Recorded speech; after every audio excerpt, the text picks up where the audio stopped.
Hoja de ruta con Rafael Arraiz Luca, toma 1.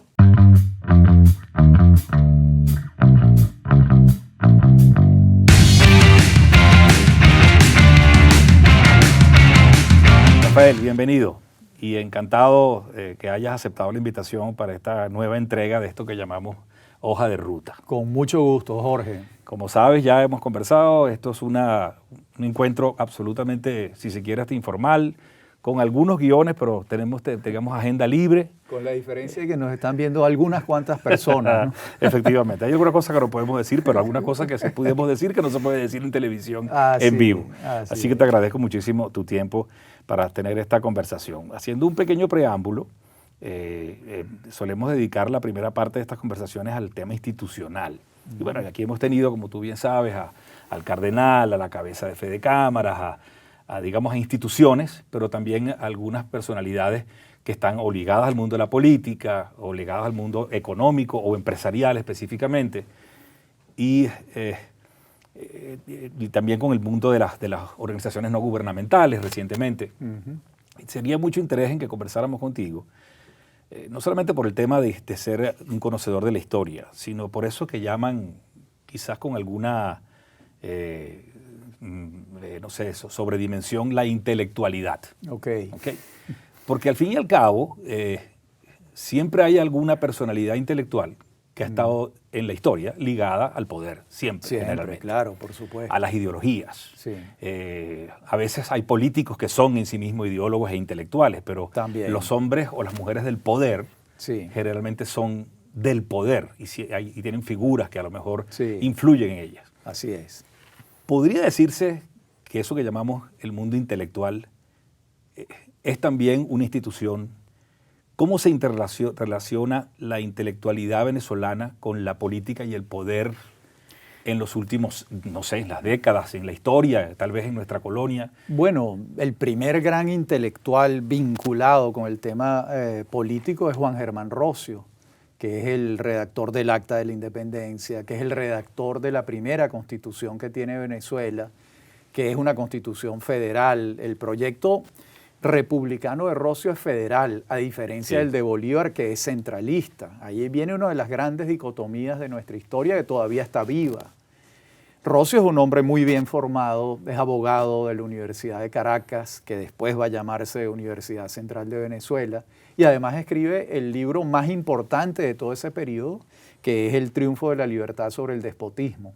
Comienza a escribirlo en las cárceles en Ceuta y en Melilla, donde los españoles lo tienen recluido, y lo termina en Jamaica y en Filadelfia, y se publica en Filadelfia. Es un libro extraordinario, y ahí tienes un ejemplo de formación intelectual y vida política. No con demasiada fortuna, porque entró en colisión con las ideas políticas de Simón Bolívar, y se impusieron las de Bolívar y no las de Rocio, desafortunadamente, en lo relativo al esquema federal, que yo creo que hubiese sido muchísimo mejor para Venezuela y para la República de Colombia, porque en buena medida el fracaso de la mal llamada Gran Colombia, que en el fondo se llamaba la República de Colombia, es no haber tenido un esquema federal y haber tenido un esquema central que era inoperante e inviable, y en esa buena medida desapareció. Y así tú vas viendo otros líderes. Por ejemplo, alrededor del general Páez hubo gente muy importante. Interesante. Santos Michelena. Santos Michelena es un personaje extraordinario. Yo no diría que es un intelectual porque no se expresó a través de la escritura, y eso es fundamental para un hombre de ideas, pero fue un hombre muy bien formado como liberal, es el creador de la hacienda pública venezolana, es el primer gran canciller, el que logra el tratado de límites con Colombia que más favorecía a Venezuela y que Venezuela no aceptó equivocadamente. De modo que Michelena también tú puedes ir viendo que siempre hay un personaje con ideas. Y si te vas a otras dimensiones, uno de los momentos más extraordinarios en la historia de la humanidad es 1688 en Inglaterra, con la Revolución de la Gloriosa, cuando el Parlamento inglés destituye al monarca y nombra a Guillermo de Orange, a otro monarca. ¿Quién está detrás de esas ideas? John Locke, que es el padre del liberalismo político. Todo eso lo hace el Parlamento inglés inspirado en los libros de Locke que están circulando. De modo que ese tema es fascinante. Es maravilloso, además solemos dejarlo a veces de lado. Una vez está en las películas de dibujos animados, siempre hay una figura detrás del sultán. Así es. Sí. Y generalmente lo ponen como un intelectual de mala influencia, ¿no? Y de esos hay ejemplos en la historia también. Por supuesto, Rasputín, por darte un ejemplo. Y pensaba justamente en él. Sí. Hay unas películas y unas series, documentales extraordinarios sobre ese personaje. Pero pareciera entonces que a veces el poder desoye a la intelectualidad y se impone con sus propias ideas. O el poder escucha a una intelectualidad poco ilustrada o anacrónica. Ajá. O anacrónica. Por ejemplo, uno lee y escucha el pensamiento marxista de algunos intelectuales venezolanos de nuestro tiempo y te das cuenta que eso es un anacronismo, que eso es algo que no ha funcionado en ninguna parte del mundo, que ha sido superado incluso por los mismos marxistas. Es correcto. Porque dentro de las corrientes marxistas revisionistas han superado todas esas ortodoxias que uno aquí en Venezuela escucha con muchísima frecuencia y te das cuenta de que estás dentro de un bucle anacrónico, totalmente anacrónico. Yo veía en estos días una discusión que le puse atención entre un militante del Partido Comunista, diputado Figuera, y el presidente de la Asamblea Nacional, Jorge Rodríguez. Y yo decía, pero ¿de qué están hablando? Están hablando de un mundo que no existe. Es decir, ese es el mundo de esa izquierda anacrónica que parece no haberse enterado que el muro de Berlín cayó, que parece no haberse enterado que toda la economía socialista centralizada es un fracaso. Fracasó en todas partes del mundo, que ellos mismos desde la izquierda tendrían que revisarse como lo ha hecho otra izquierda en el mundo, porque hay izquierdas que han abrazado fórmulas liberales con gran éxito. Pensemos solamente en Felipe González, por ejemplo, o pensemos en los primeros ministros de los países más desarrollados del mundo, que son Dinamarca, Suecia, Noruega y Finlandia, que en su mayoría son de origen socialdemócrata y que en algún momento abrazaron fórmulas estatistas y que hoy en día han privatizado casi todo lo que puede privatizarse. De modo que hasta dentro de la misma izquierda tendría que operarse una revisión de esas fórmulas ortodoxas totalmente desfasadas y anacrónicas, ¿no? Y no piensa que a veces sí lo saben, que están fuera anacrónicamente de ese pensar, o a veces desdibujan al intelectual. Tú hablabas de Locke, cuánto no se han manipulado las ideas de Rousseau, por ejemplo, para inspiraciones de que después terminaron siendo los experimentos colectivistas puros. Sí. El hombre le hace daño a la sociedad y tiene que volver a su estado primitivo, etcétera, ¿no? O sea, a veces también los hombres del poder manipulan a los pensamientos, a las ideas de los intelectuales para retener o conservar el poder o para hacerse del poder. A riesgo de dar un salto muy grande de lo que acabas de comentar de esta conversación con Rodríguez y los comentarios que hace sobre Felipe González y algunos otros que abrazaron, que vienen de la izquierda, pero entendieron los tiempos, o los países del norte de Europa. Eso nada tiene que ver con lo que entendió también el Partido Comunista Chino, que entendió que la economía debía marchar sola, pero hay un absoluto control político. ¿Ves un riesgo allí en general para el mundo, la imposición de estos modelos híbridos? Sí, es decir, por supuesto que lo ideal es alcanzar libertades políticas y económicas en la misma medida, en eso estamos claros, pero no podemos ver sino con buenos ojos lo que ha pasado en China en materia económica. Es decir, el Partido Comunista Chino hace alrededor ya entre 30 y 40 años, tienen un rato en eso. Bastante tiempo, 4 décadas casi. Dijeron, esto no funciona, asumimos la economía de mercado, asumimos el capitalismo, la propiedad privada con limitaciones, porque tampoco es que es absolutamente libre. Y han logrado sacar en 40 años alrededor de 700 millones de personas de la pobreza. O sea, dentro de la izquierda no se necesita una nueva prueba de que eso funciona, más allá de lo que nos está diciendo el experimento chino. Ahora, la gran pregunta es, ¿los chinos en el futuro, a eso iba, teniendo libertades económicas, van a solicitar en el futuro libertades políticas? Yo pienso que sí, pero es un proceso que puede tomar mucho tiempo porque la democracia no forma parte, ¿verdad?, del pasado chino. Tendría que ser una nueva fórmula. Eso sería verdaderamente una revolución en China. Eso sí sería una revolución. En el caso de la India, no tanto, porque ya la India asumió la democracia parlamentaria cuando fueron una colonia británica. Y al día de hoy, con todos los problemas que tiene la India, es la democracia desde el punto de vista numérico más grande del mundo. Ahí votan 700 millones de personas o más, porque la India tiene 1.100 millones de habitantes. Entonces, volviendo al punto de tu pregunta, bueno, yo aspiraría a que eso va a ocurrir. Yo creo que el destino de la humanidad es la democracia. ¿Por qué lo creo? Porque me lo señalan las estadísticas. En el año 1900 habían alrededor de 20 países democráticos en el mundo. Son 192 estados los que hay en el planeta en el que vamos divagando por la Vía Láctea. Habían 20. En el año 2000 están alrededor de 80, con muchas imperfecciones. Hay mediciones de la democracia, como tú sabes perfectamente, pero ya son 80. Yo apuesto a que para el año 2100 estaremos cerca de 150, 160. El destino de la humanidad es la libertad.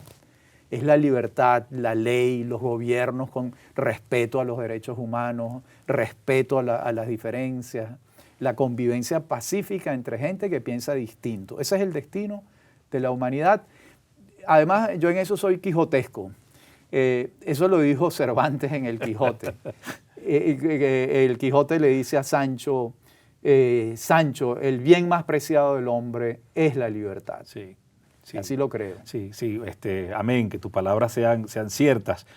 Dijiste algo que me llamó la atención porque además es inevitable conectarlo con lo que vivimos hoy en Venezuela y con lo que está en el tapete de la discusión muy reciente, sobre todo después de un par de años de flexibilización obligada o no de la economía venezolana. Sí. Se habla abiertamente de la intención de imponer un modelo chino.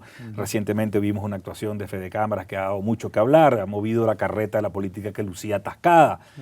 Pero sin embargo siento que en el mensaje de todas las instituciones, sean las empresariales, pero también la iglesia y los sindicatos, aun cuando están buscando, o en el lado de la salud, soluciones inmediatas a la crisis humanitaria, siempre está latente el latiguillo de, tenemos que retornar a las rutas democráticas y conseguir una salida para esta crisis. Decías que en China lo veías más largo porque en su ADN no está. Así es. Pareciera que nunca lo ha vivido. Sí. Entonces no es tan fácil aquello de que se va a imponer estos modelos híbridos en el mundo, a pesar de que, un poco haciendo mención a la cuenta que hacías, que comparto, de que hay mucho más democracia que hace 100 años, sí, en los últimos 20 ha habido retrocesos con estos modelos llamados nihilistas, si se quiere, ¿no? Sí, son retrocesos y avances y retrocesos, porque si haces la foto de América Latina hace 40 años, sin duda, era dramática. Totalmente. Y hace 50 todavía peor. Por ejemplo, la democracia ha avanzado mucho en América Latina, incluso con presidentes de izquierda, ¿no? Que ese famoso mapa rosado, ¿no? Finalmente, Lula da Silva entregó el poder. Eso es lo que hace un demócrata. O sea, yo puedo tener todas las diferencias con Lula da Silva, pero el señor entregó el poder, se retiró, creo que está preso por hechos de corrupción. Creo que todavía está preso. Evo Morales pretendía quedarse toda su vida en la presidencia de Bolivia, está fuera del poder. Ahí funcionaron resortes democráticos. Sí, sí. Rafael Correa está fuera del poder, está su vicepresidente Lenín Moreno. Es decir, la democracia imperceptiblemente también ha avanzado dentro de nuestros vecinos, que son los que tenemos que ver con más atención, porque son nuestros hermanos, los más parecidos a nosotros. Sí, sí. En México ocurrió una operación ya hace muchos años, después de 70 años de gobiernos del PRI, comenzó la alternabilidad democrática en México, incluso eligieron a López Obrador, un hombre de izquierda totalmente desacertado, pero yo apuesto a que México va a sobrevivir a ese disparate que fue la elección de López Obrador. Es decir, también hay que ver que la democracia, con todo y que para un venezolano sea muy difícil advertir esto, porque nosotros somos los que somos los más vulnerados y vulnerables en esta materia, Sí. Sin embargo en el vecindario ha ido fortaleciéndose, ¿no? Sí, me agrada que así sea, porque además al final no sé si compartes esta idea conmigo, el tema de, refiriéndonos a China, de tener a 700 millones de personas que ya no dependen del Estado en teoría, o como pudiera estar sucediendo en Venezuela, que ya alrededor, es difícil saberlo, pero posiblemente algo más que 1 millón de venezolanos están trabajando en el sector privado, que está ganando 10, 15 veces más que el salario mínimo que se paga en el sector público. O sea, un individuo aplastado por el Estado, que solo vive de dádivas, puede reclamar más libertades políticas que un individuo que ya tiene cubiertas sus necesidades. Yo creo que no. No, por supuesto. O sea, apostar a la destrucción para salir de esto me parece que es una locura. Es una locura absoluta. Y además, siguiendo la línea de lo que viene señalando, es asombroso ver cómo el Estado venezolano en este momento, el ingreso central que tiene, yo creo que el porcentaje se acerca al 70% del ingreso del Estado es el IVA.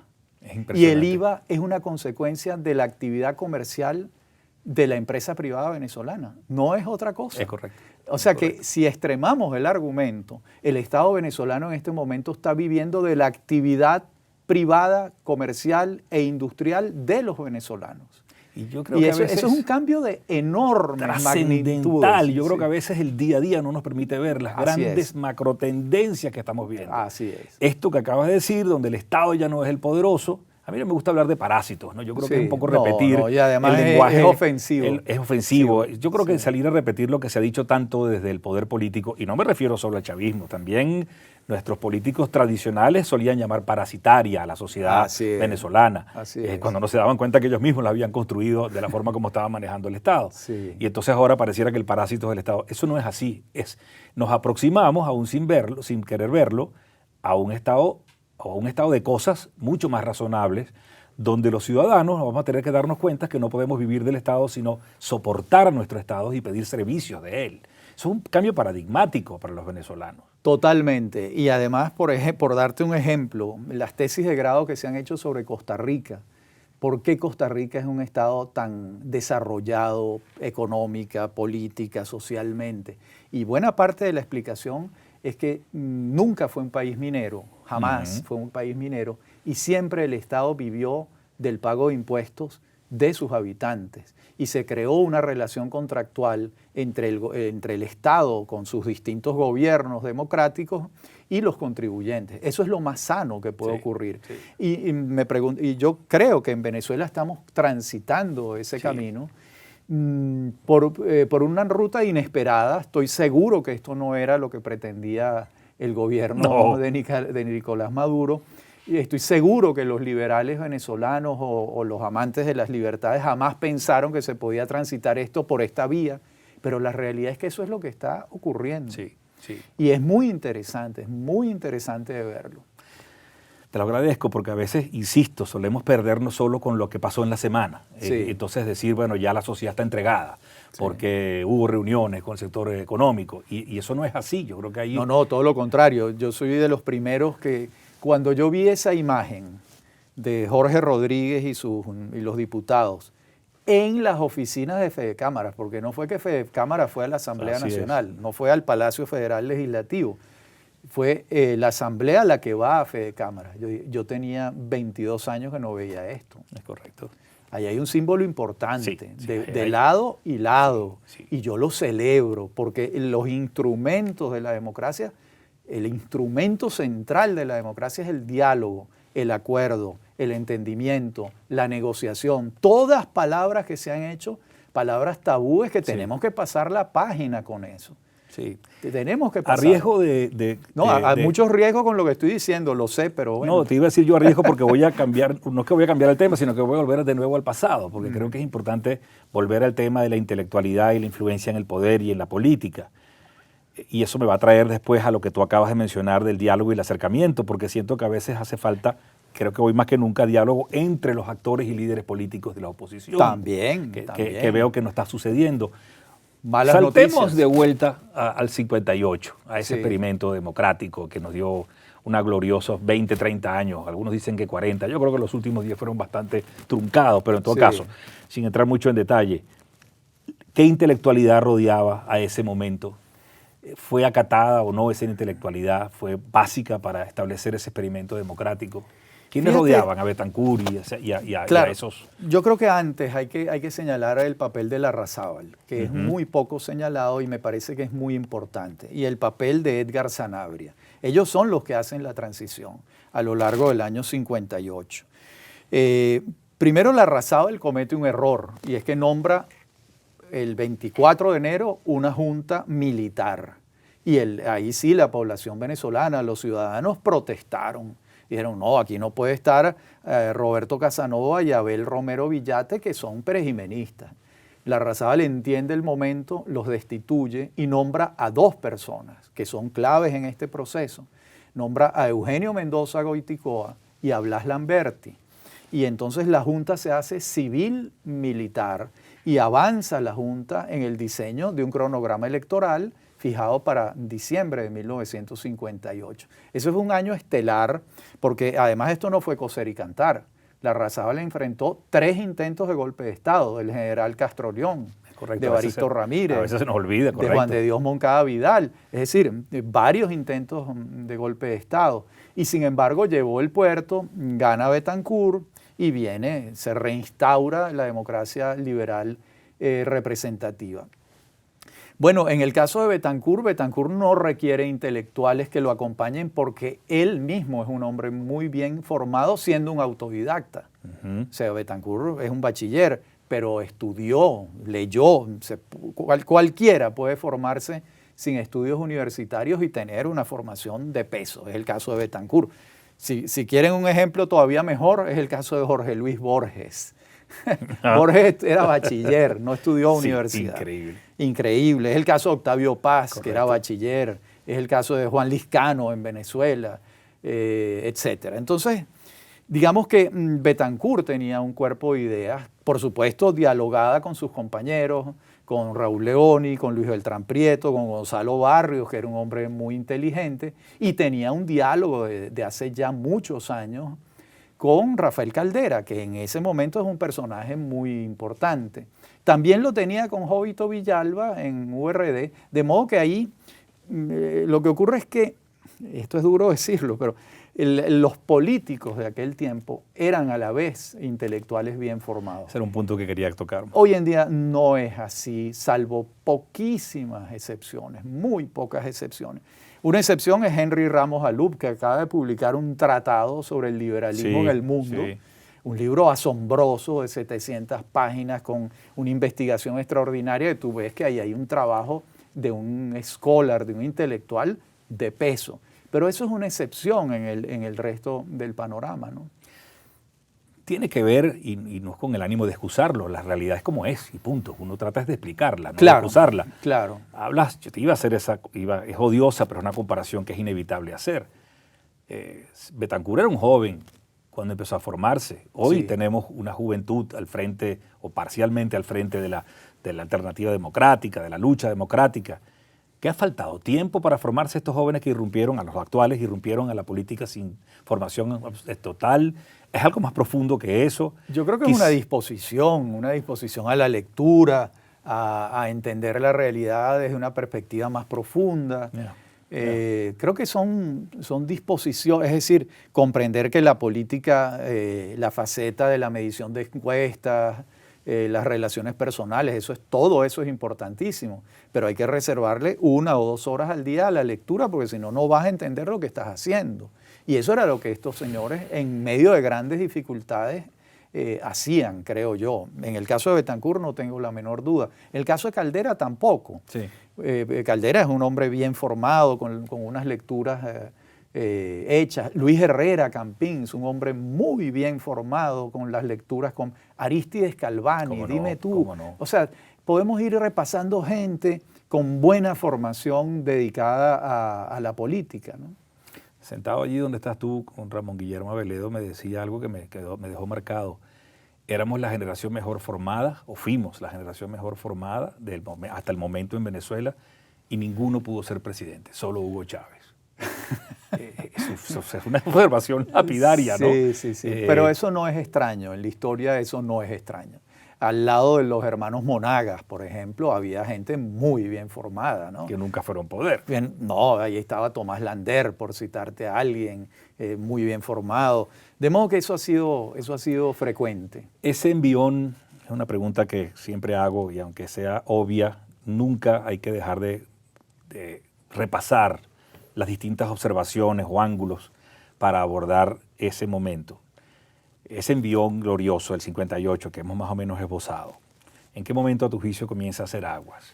¿Y por qué? Y desde la observación de la intelectualidad venezolana, si es que acaso tuvo algunas responsabilidades, no solamente de los hechos políticos en sí mismos o los errores económicos. ¿Cómo es tu apreciación? A mí me parece que hay unos 3 primeros gobiernos, Betancur, León y Caldera, con los precios del petróleo en $2.50 por barril, una estabilidad fiscal, 0 inflación, acaso un número de inflación. Hay un crecimiento sostenido, importante. Lo que se construye en esos 3 primeros gobiernos es notable. El desorden comienza en el primer gobierno de Pérez. Incluso ni siquiera demasiado atribuible a Pérez.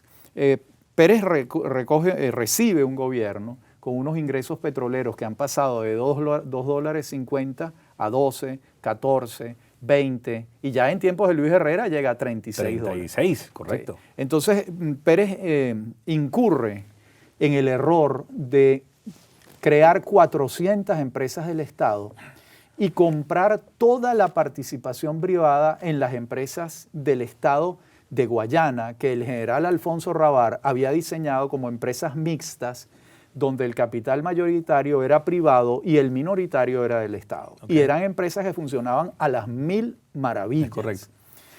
Muy bien. Pérez tiene esa tentación, le compra a Reynolds, Alcázar, va estatizando prácticamente todas las empresas básicas de Guayana y crea alrededor de 400 empresas más. Es decir, el Estado pasa a ser empresario. Es un grave error que se comete. Pérez, que es un personaje fundamental de nuestra historia, 10 años después, trata de recoger las aguas, privatiza lo que estatizó, pero a tu pregunta, ¿dónde comienza Venezuela a descuadernarse? En el primer gobierno de Pérez. Y fue muy difícil recoger esas aguas. El propio Pérez lo hace con un programa correcto, que era el programa de Miguel Rodríguez, de Pedro Tinoco, de Moisés Naím, de Ricardo Hausmann. Ese era el programa correcto para Venezuela, pero ahí le surgieron unos opositores muy, muy grandes a ese programa, empezando por su propio partido, empezando por la agrupación de los notables, empezando, por supuesto, por toda la izquierda del momento. Y Pérez, yo estimo que no tuvo las habilidades políticas para vender ese programa y negociarlo. Pérez no negocia el programa. No lo negocia con el país. No lo negocia. Y entonces, esa es otra enseñanza. Los programas hay que negociarlos, porque si no vas a tener unos adversarios muy, muy grandes. Por eso la democracia es perfecta, porque te obliga al consenso y a la negociación de un programa. Pérez creyó que con su inmensa popularidad era una especie de mito moderno de la política democrática en el mundo, porque era vicepresidente del Internacional Socialista. Con su sola presencia él iba a lograr eso. Y no pasó. Pérez es un personaje fascinante porque él sobreestimó sus capacidades y subestimó la de sus adversarios. Y eso en política es garrafal. Eso es garrafal. Sus servicios de inteligencia le dijeron, miren, aquí están los conspiradores, le van a dar un golpe. Y él dijo, no, a mí eso no me va a pasar, eso no es conmigo. ¡Pum! Le dieron el golpe del 4 de febrero. Ahí hay muchas enseñanzas. Sí, una de las notas que tenía anotada decía los notables, los mencionaste. Sí. Porque como quiera que estamos tratando de observar cómo la intelectualidad se entrecruza con nuestra historia y cómo puede influir sobre el momento y lo que puede venir para el futuro. Esa figura era de intelectuales. Sí, Uslar era el que la presidía. Su principal exponente. Sí. A tu juicio erraron en la percepción. Había ahí yo creo que un sentido de conspiración, había odios o resentimientos viejos, porque por Dios, ¿quién puede dudar de la talla de los intelectuales que estaban allí? Son hombres muy bien formados. Yo creo que se equivocaron, creo que Uslar se dejó llevar por una corriente que condujo a que ellos pidieran el cambio de los magistrados de la Corte Suprema de Justicia, que era como se llamaba. Pérez, sobreestimándose, no se opuso a eso, permitió el cambio de los magistrados. El fiscal general de la República era Ramón Escobar Salón, un adversario abierto de Pérez. Pérez, como un demócrata, no se negó a que eso, al nombramiento de Escobar Salón, y bueno, y fueron montándolo en una olla hasta que finalmente lo destituyeron el 20 de mayo de 1993. En el 93. Es decir, este es un hecho desgraciado para Venezuela. Por supuesto que Uslar y los notables tienen responsabilidad en eso, pero Pérez también. Sí, sí. Son ambos, es decir, ahí no se supo manejar eso, no se supo manejar esa situación. No hubo diálogo. Quiero que escuchemos un video que dura algo más de un minuto, luego lo pondrán. Profesores y alumnos, mi mensaje esta tarde no puede ser, no debe ser para alentar acciones insurreccionales. Ese no es mi papel. Dejaría de ser yo mismo. Traicionaría mi vida si viniera aquí por acto de demagogia a instarlos a ustedes a que se lancen aventuras descabelladas.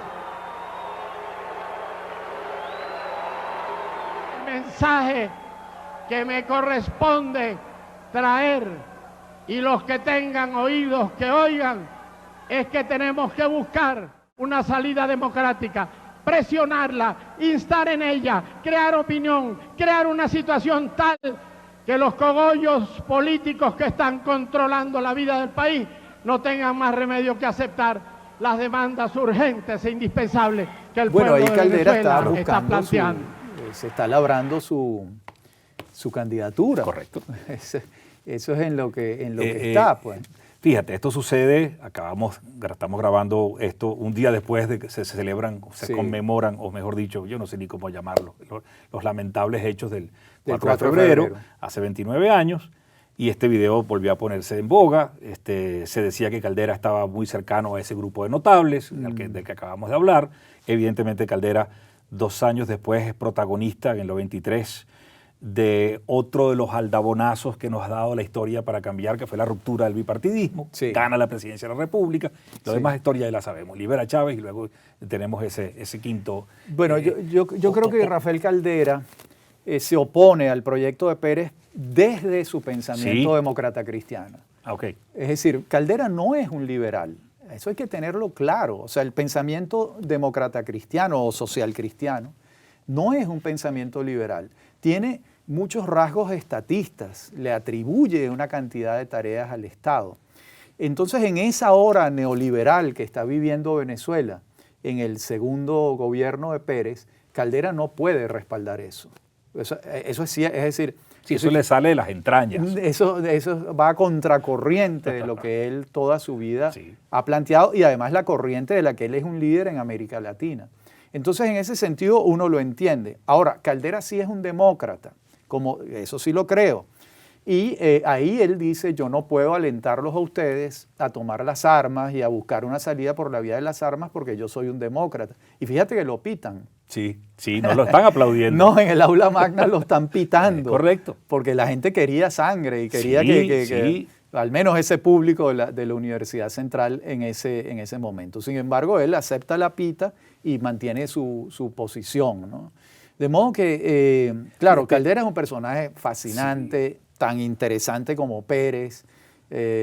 Son personajes centrales durante muchísimos años en Venezuela, ¿no?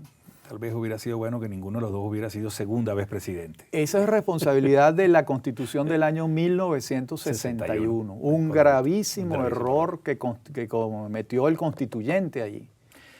Por cierto, quien lo propone en los debates es Rafael Caldera. ¿Así? Así no lo sabía. Sí, él lo propone porque es un hombre muy joven y dice, bueno, pero ¿cómo vamos a cortarle el futuro político? Yo coincido contigo, creo que ha sido uno de los grandes daños. El tema de la reelección, como quiera que sea interpretada. Como quiera que sea interpretada. Indefinida como está ahora, y creo que sería una de las reformas principales que habría que hacer. Y yo creo que Fede Cámaras es un buen ejemplo. Ustedes no se reeligen. No, está completamente prohibido. Bueno, ahí está. Y en México ha funcionado. Sí. Y aquí tendríamos que asumir lo mismo, la no reelección absoluta. Y posiblemente y la doble vuelta. Y la doble vuelta, sin duda, para que se depuren las fuerzas políticas, para que haya alianzas democráticas y para que el gobierno que se instaure tenga un apoyo de más del 50% de la nación. Tal vez ese podría ser la piedra angular de un nuevo acuerdo, de un pacto social para el país. Ojalá lo fuera. Ojalá. Son dos artículos, nada más. Si a mí de gran contenido democrático. No reelección absoluta, un periodo presidencial de 5 o 6 años y en la doble vuelta electoral. Sí. Y ahí estás forzando a la democracia. Hablábamos sé que fuiste, digamos, muy acucioso en observar lo que estaba pasando el año pasado y el anterior, del 19, con lo que se denominó el Plan País. Sí. ¿Cómo se construye un plan digamos, de armonía entre los venezolanos? ¿Puede ser el de una sola facción y una sola mirada? ¿Cómo logró hacerlo Betancur en su momento? ¿Es factible que el Plan País pueda terminar siendo el plan del país? Mira, eso no lo creo. Fíjate ¿por qué no lo creo? Porque, bueno, sería hilar sobre situaciones irreales en este momento.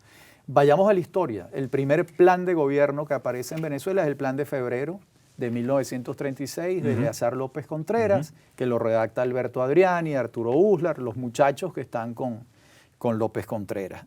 Y ya después, cuando vuelve la democracia tiene el acierto de crear un organismo que es el que redacta los planes de desarrollo de la nación, que es Cordiplan.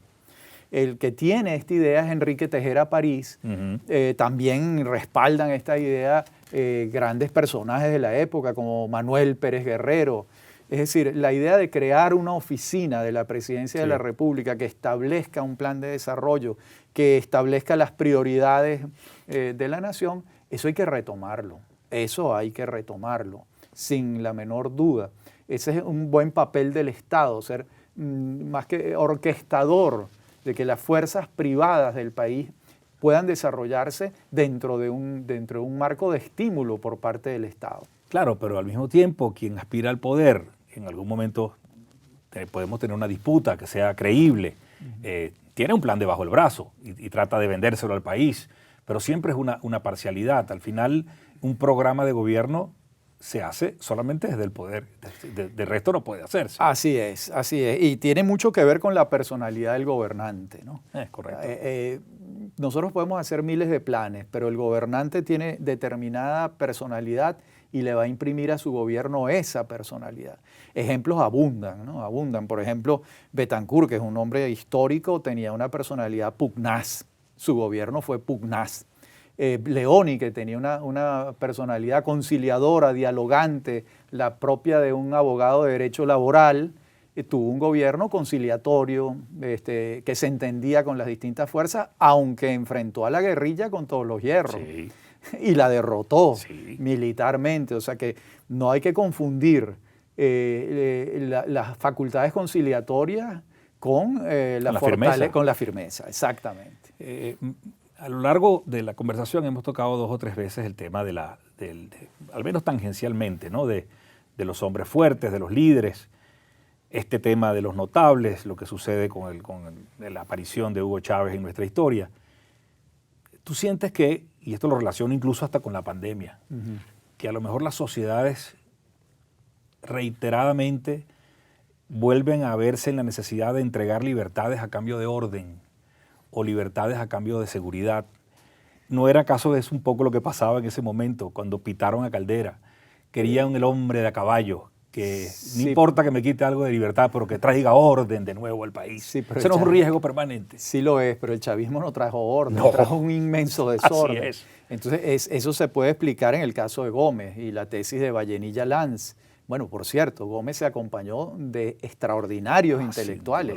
Vallenilla Lanz, Arcaya, Gil Fortul, Alvarado, eran las mejores mentes del momento.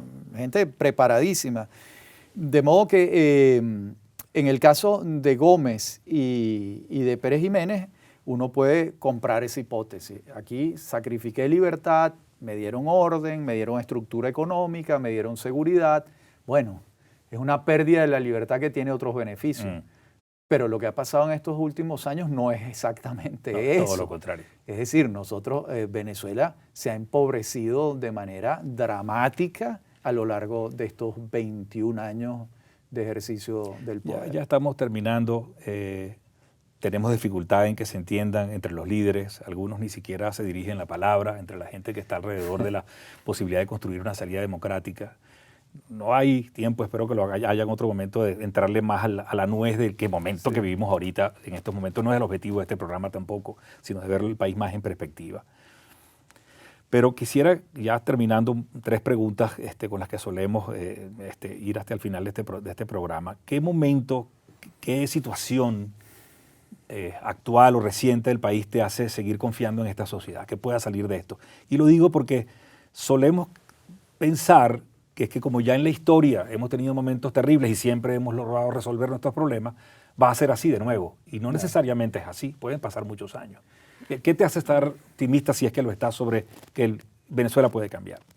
Bueno, yo creo que estamos viviendo una disminución de la capacidad del Estado de hacer algo por los venezolanos. Eso tiene consecuencias dramáticas para la gente muy necesitada. Eso se expresa en que los hospitales están derruidos, todo. No voy a hacer una lista de mercado porque es innecesario. Entonces estamos asistiendo a esa disminución de la capacidad del Estado para hacer algo por la gente, y está aflorando la gente haciendo sus cosas, buscando la manera de sobrevivir. Están surgiendo emprendimientos de todo orden. Hay unas empresas privadas que sobreviven con enormes dificultades, pero allí están. El proceso de dolarización yo creo que ha ayudado a la economía venezolana. La hiperinflación se ha reducido, no en los términos que nosotros aspiraríamos, pero ha bajado consistentemente. Entonces, si se mantienen esas líneas de fuerza, no controlar los precios. Yo siento que el gobierno aprendió que si controlas precios produces escasez en una economía hiperinflacionaria. No controlan los precios. Se acabó la escasez en Venezuela. Cualquiera me puede decir, sí, pero están muy caros. Sí, también están muy caros los productos, pero están. Se abrieron las importaciones, que probablemente no sea la competencia más leal para los productores nacionales. Pero todo ese conjunto de hechos que vienen ocurriendo, que no forman parte de un proyecto económico que tiene el gobierno, sino que están ocurriendo por la fuerza de la realidad, a mí me hace ser optimista en relación con el devenir venezolano, con el desarrollo venezolano, y con la idea de que la gente finalmente entienda una cantidad de aspectos que no son fáciles de entender para quienes no los ha estudiado a fondo, como estos que vengo señalando en materia económica. De modo que eso me hace ser optimista. ¿Alguna palabra o una frase que a tu juicio defina el momento que vivimos hoy? El momento actual, para mí es un momento paradójico, totalmente paradójico. Un gobierno marxista que se dice socialista, desarrollando contra su voluntad políticas liberales. Sí, es una paradoja completa. Es una situación completamente paradójica. Y finalmente, ¿cómo ves el futuro de Venezuela? Bueno, eso es todavía más difícil. Yo apuesto a que vamos a ir los venezolanos entrando en un proceso de diálogo entre las distintas fuerzas políticas. Creo que eso tiene que partir en 2 bloques.